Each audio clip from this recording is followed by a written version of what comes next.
शिवसेना आमदार पात्रतेवर आज ऐतिहासिक निकाल। ठाकरे गट आणि शिवसेनेचं ठरणार भवितव्य। विधानसभा अध्यक्ष नार्वेकरांच्या निकालाकडे लक्ष।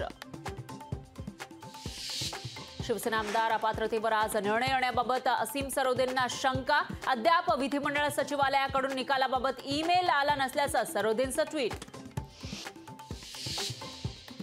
नार्वेकर आणि मुख्यमंत्री भेटीवर विरोधकांचा आक्षेप। न्यायमूर्ती आणि आरोपींची मिलीभगत आहे का? नार्वेकर आणि एकनाथ शिंदे भेटीवर उद्धव ठाकरेंचा सवाल।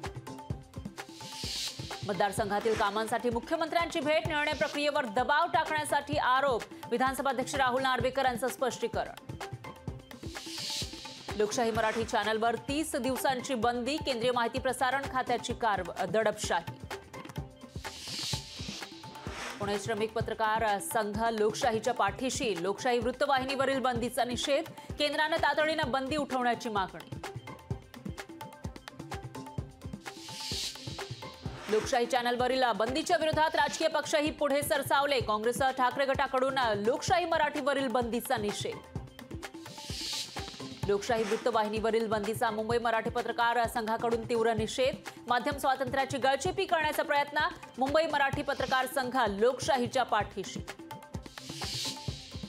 लोकशाही चॅनलवरील बंदीच्या विरोधात सामान्य नागरिक सुद्धा पुढे सरसावले। नागरिकांकडून लोकशाही मराठीवरील बंदीचा निषेध। 17 जानेवारीला रवींद्र वायकरांची पुन्हा होणार ईडी चौकशी। जोगेश्वरी कथित भूखंड घोटाळा प्रकरणी ईडीची छापेमारी। दीपक केसरकर राज ठाकरेंच्या भेटीला। केसरकरांसोबत महापालिकेचे अधिकारीही शिवतीर्थवर।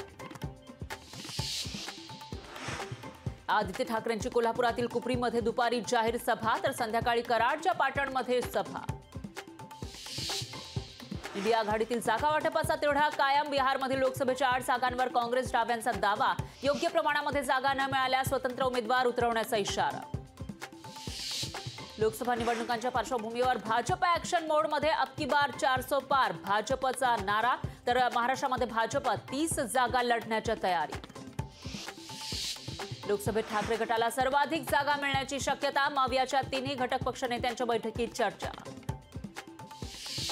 दक्षिण मुंबईच्या जागेवरून मिलिंद देवरा अस्वस्थ असल्याची चर्चा। देवरा शिवसेनेमध्ये प्रवेश करण्याच्या हालचाली सुरू। लोकशाही मराठीला सूत्रांची माहिती। देशात पुढील 48 तासात पावसाची शक्यता। हवामान विभागानं वर्तवला अंदाज।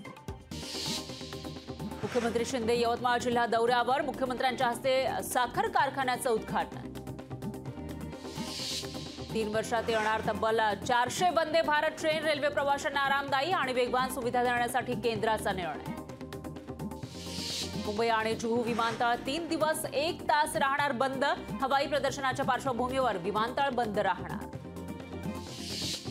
नीट पीजीची परीक्षा आता 7 जुलैला होणार। परीक्षेची कट ऑफ 15 ऑगस्टला जाहीर होणार। 2021 मधील रेल्वे भरतीच्या पेपर फुटी प्रकरणी सीबीआयची कारवाई। 15 जणांवर गुन्हा दाखल। अकोल्यात हवामान विभागाचा येलो अलर्ट। काही भागामध्ये तुरळक पाऊस। जिल्ह्यात पावसामुळे थंडीत वाढ। राज्य मागासवर्ग आयोगाची मुंबईत आज बैठक। बैठकीमध्ये घेतला जाणार मराठा सर्वेक्षणाच्या कामकाजाचा आढावा। नरिमन पॉइंट परिसरात आयोगाची बैठक। आणि हिवाळ्यात अवकाळी पाऊस। पावसामुळे रत्नागिरी सिंधुदुर्गमधील बागांना फटका। शेतकऱ्यांचं मोठं नुकसान।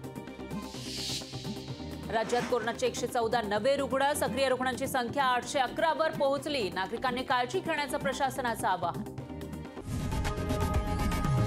लोकशाही मराठी ऐका, पहा, जागरूक रहा।